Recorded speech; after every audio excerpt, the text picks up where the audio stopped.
স্বার্থের দুনিয়ায় ফ্রিতে এক গ্লাস জলও যেখানে কেউ খাওয়ায় না, সেখানে বিগত ৩০-৪০ বছর ধরে বাচ্চাদের ফ্রিতে দুধ খাওয়াচ্ছে আমাদের দেশের এই চায়ের দোকান।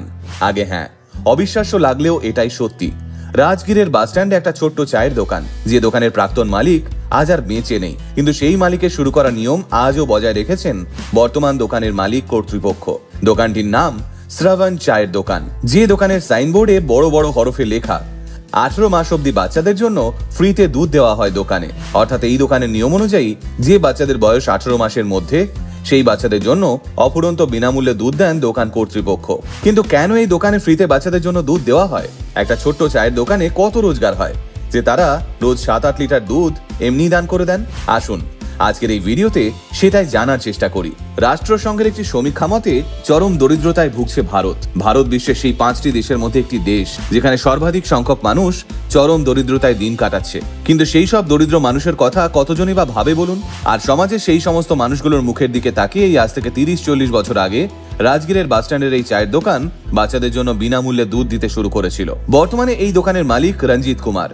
রঞ্জিত বাবু বলেন, প্রতিদিন অসংখ্য মানুষ আসেন আমাদের দোকান থেকে বিনামূল্যে দুধ নিতে। কখনো তারা নিজেরাই বাসন নিয়ে আসেন, কখনো বা আমরাই বোতলে ভরে দিই। 18 মাস অবধি বাচ্চাদের জন্য আপনি যত ইচ্ছে দুধ নিয়ে যেতে পারবেন দোকান থেকে, কোনো বিধিনিষেধ নেই। তবে যদি দুধের দাম দিতে চান তাহলে আপনাকে দুধ আমরা দিতে পারবো না। রঞ্জিত বাবু আরো বলেন, রোজ 7-8 লিটার দুধ যায় আমাদের দোকান থেকে।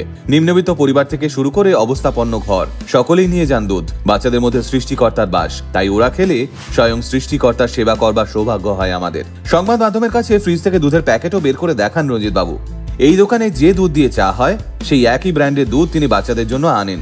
আজ অব্দি তার দোকান থেকে কোনো ছোট বাচ্চা দুধ না নিয়ে ফিরে যায়নি। কিন্তু প্রতিদিন লিটার লিটার দুধ বিলিয়ে নিজের ব্যবসার ক্ষতি করছেন না রঞ্জিত বাবু? এই প্রশ্নটির উত্তরে তিনি বলেন, হয়তো ক্ষতি হচ্ছে, কিন্তু হোক, অসুবিধে নেই। কিছু ক্ষতি সমাজের জন্য ভালো। রঞ্জিত বাবু জানান, চারদিকে এত লঙ্গরখানা হয়, এত দান ধ্যান হয়, কিন্তু কাউকে কখনো ছোট্ট বাচ্চাদের জন্য কিছু করতে দেখি না। কত মা আসে আমাদের দোকানে যাদের বাচ্চারা দুধের স্বাদটুকু অবধি জানে না। সেই সব বাচ্চাদের মায়েরা নিয়মিত আমার দোকান থেকে দুধ নিয়ে যায়। এই রাজগীরে যখন শাহী স্নানের সময় মেলা বসে তখন আরো বেশি দুধ নিয়ে যায় মানুষ।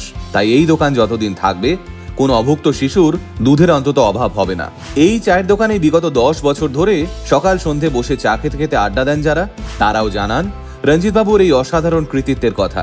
তারা এও বলেন, রাজগীরে যখন কোনো ধর্মীয় মেলা বসে তখন এই দোকানের সামনে তারা বিনামূল্যে শরবতের স্টল দেন। আর এভাবেই চলছে তাদের মনুষ্য সেবা। ভাবতে পারছেন, এই দুর্মূল্যের বাজারে রোজ লিটার লিটার দুধ, তাও আবার সম্পূর্ণ বিনামূল্যে? হ্যাঁ, ঠিকই ভাবছেন। এই পৃথিবীতে এখনো রঞ্জিত বাবুর মতো মানুষেরা আছেন বলেই আজও দিন দরিদ্র মানুষের মুখে ভাত ওঠে। তারাও দুধের স্বাদ পায়, নতুন জামার গন্ধ পায়। তাই গোটা আল্টিমেট মোটিভেশন টিম কর্নিশ জানায় রাজগীরের এই শ্রাবণ চায় দোকান কর্তৃপক্ষকে, আপনারা খুব ভালো থাকুন। আপনারা ভালো থাকলে দুধে ভাতে থাকবে শয়ে শয়ে শিশু।